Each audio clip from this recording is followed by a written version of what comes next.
How's it going? In this video I'm going to show you how to add weather on home screen Samsung. So what you want to do is come to your home screen and find an empty space and tap and hold your finger, and that should bring up this menu at the bottom, and you'll want to press on the third one that says widgets,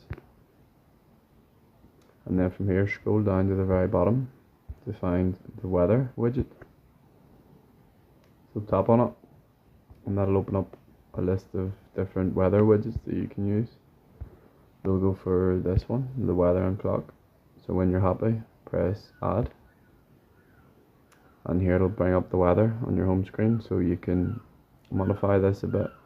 So you can drag it down if you want to make it bigger, and if you also tap and hold it,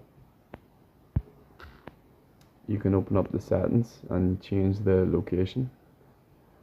So press change, and then you can add a location if you want.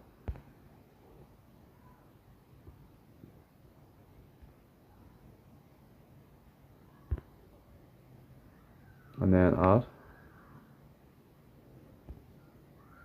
So when you're happy, you just press save at the bottom. And that's how to add weather on your Samsung home screen. Thank you for watching.